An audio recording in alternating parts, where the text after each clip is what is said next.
Evening is me. Hi.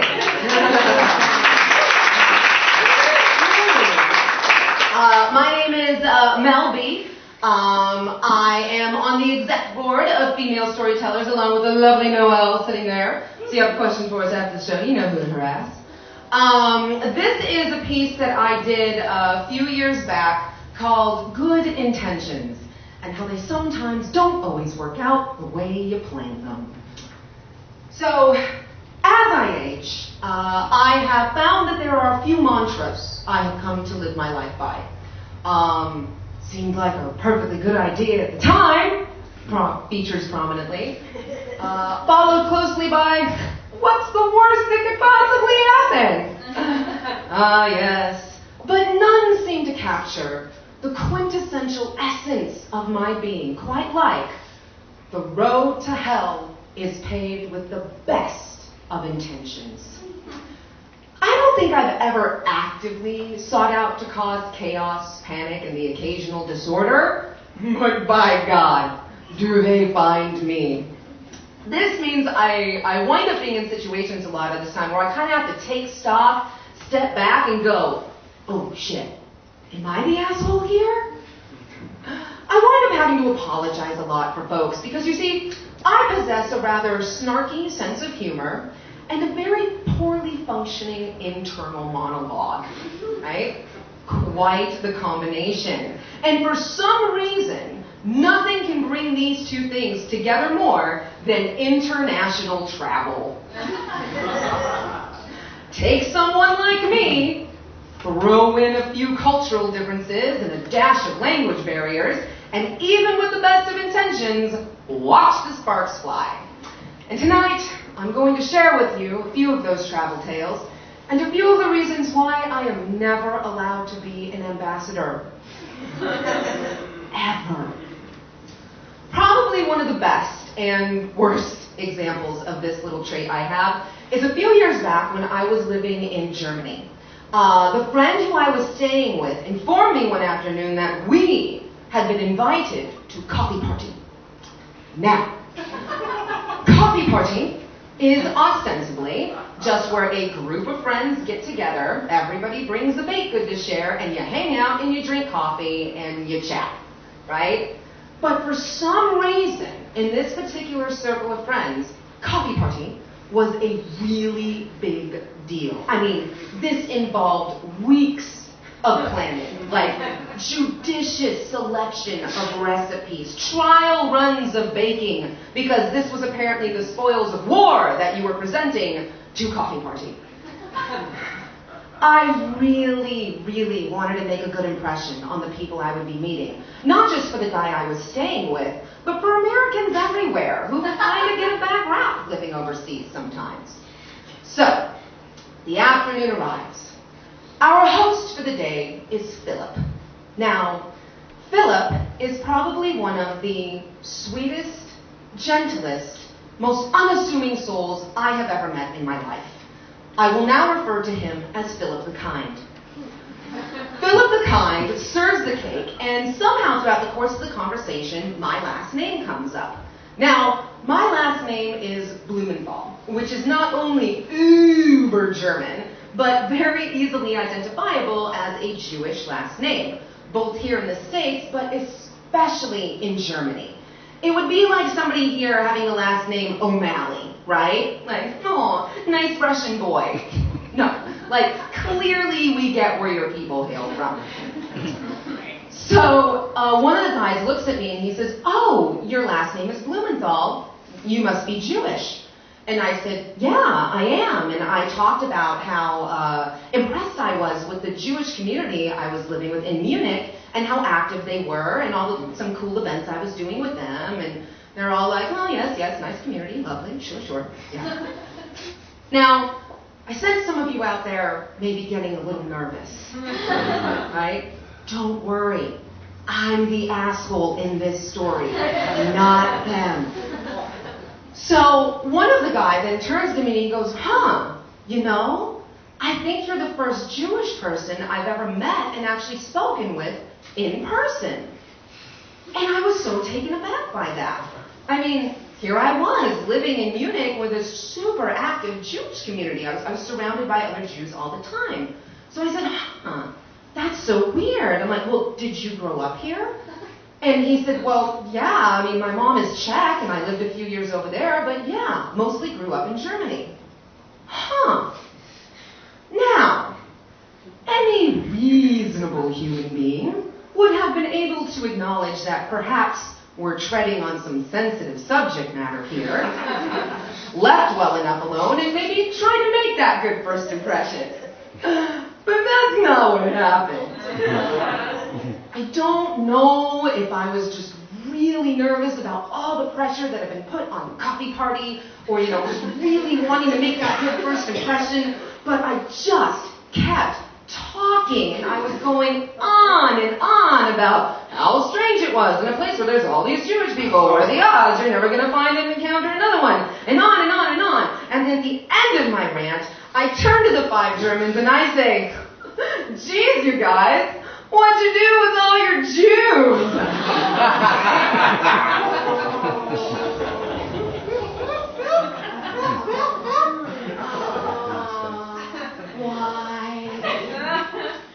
Why does anybody let me speak? Ever. The look on Philip the Kind's face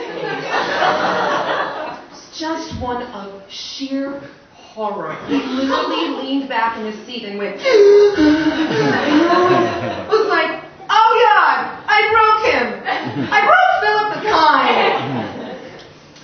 Needless to say, I was not invited back to coffee party after that day. You see, it's very rare that I ever set out to be intentionally offensive. I just have a profound lack of situational awareness and the incredible ability to say the exact worst thing at the worst possible time. And for some reason, nothing can bring this out more in me like crossing an international border or major security checkpoint. I don't know what it is about a good checkpoint that completely negates my ability to self-regulate. But man, sending me through one of those bad boys is like handing kryptonite to Superman and saying, hey, just hold this real quick, you'll be fine. Right? I've actively been tackled at a few borders and been given hush orders from my friends. So a few years ago on my most recent trip to Israel, I set out to have a flawless border crossing as an exercise in redemption in the motherland. Yeah.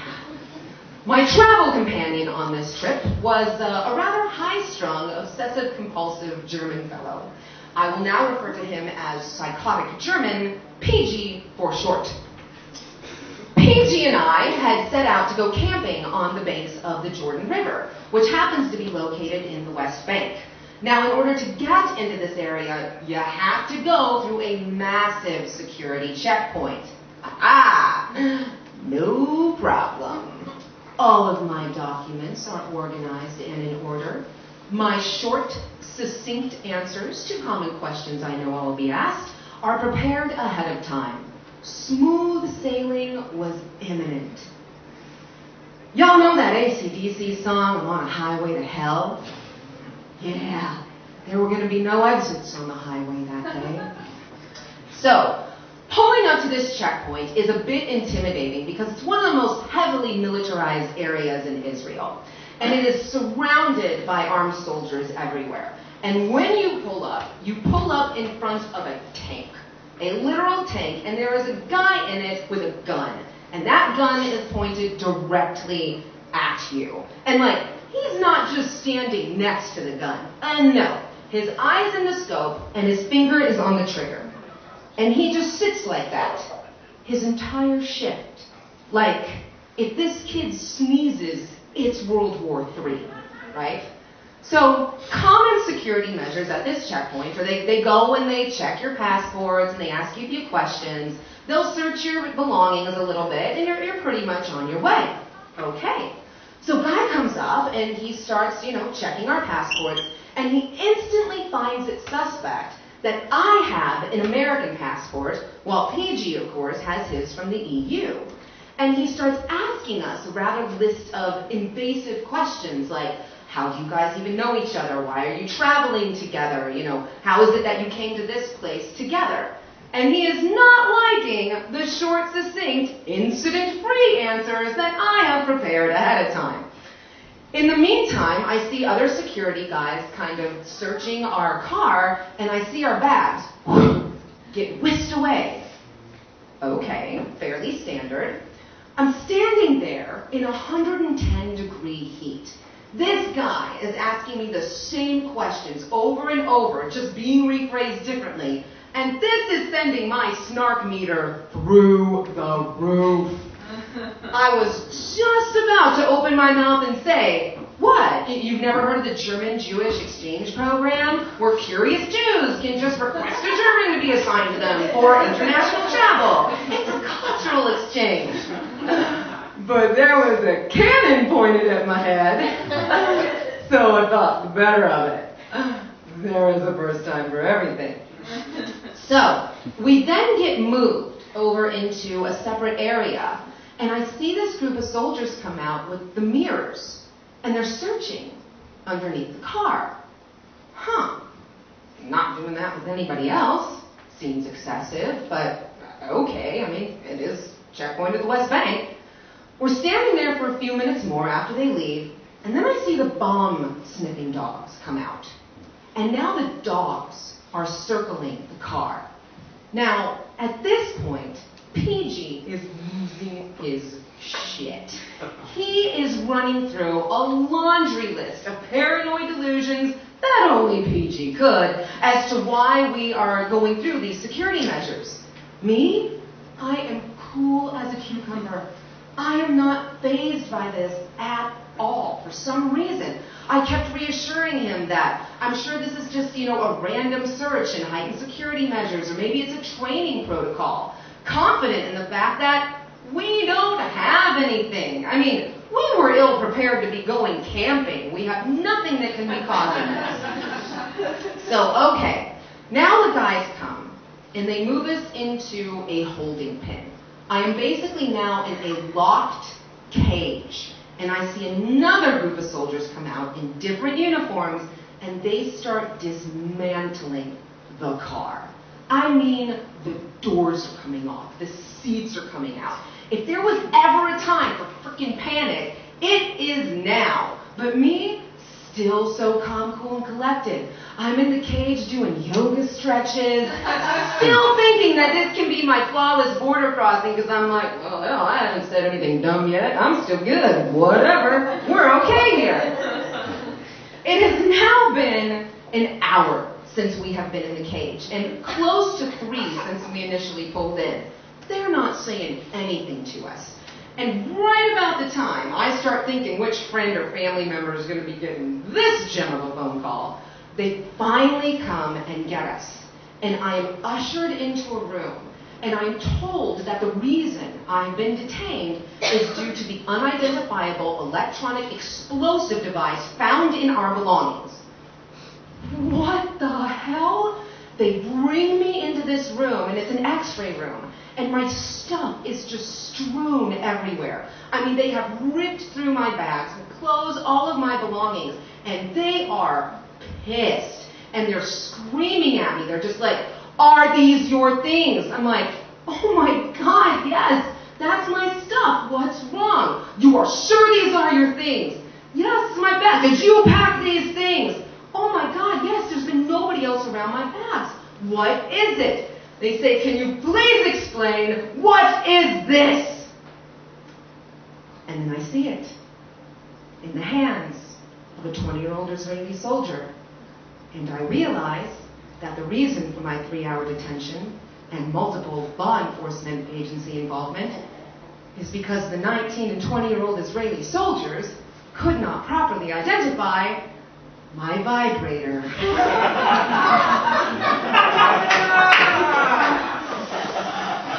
Missed it by that much.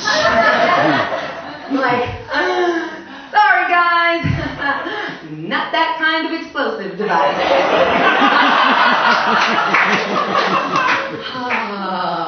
Kid sitting there with it in his hand, and all I'm thinking is, oh, please, God, don't turn it on. Don't turn it. Please don't turn it. Please don't turn it. Click.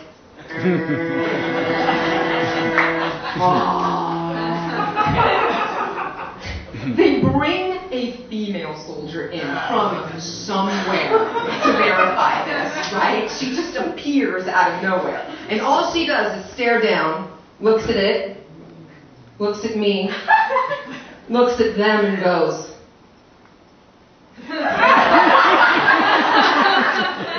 she knew. They're just staring at me to like, what do I have to say for myself? And the only thing I could think of was, I don't know what to tell you. A girl's got needs. I forgot it was even in there. Now, Paigey, my travel companion, is off his rocker pissed. Not only am I the cause of our 3-hour detention, but it is because of the direct result of what he always referred to as the enemy, right? He keeps screaming at me, why the hell did you bring that? Why do you even need that? And I looked him up and down and I said, girl has needs. They were so annoyed with me that they were ready to drop whatever charges they were going to bring against me, and we were able to leave with just the dirty looks to take with us. All of the preparation and best intentions in the world could not have prevented that highway straight to hell in the desert that day. I have since come to find to cultivate more situational awareness, although I'm still somewhat notorious for putting my foot in my mouth. I do have to make apologies still on occasion, but I am proud to say that in the past 5 years, I have not been the cause of a major international incident, right? Yeah, thank you. It's quite the accomplishment. Running with multiple law enforcement abroad and few detention centers have taught me a lot. But one of the things that definitely has taught me is that on the highways in our own life, irrespective of destination, it's always really good to pay attention to the ones who exit when the road gets too bumpy. Hang on to the ones that are going to steady the course with you, despite those road conditions, and never let go of the ones who will help you pave the way, even if that destination is a little hot and slightly sulfury. Thank you.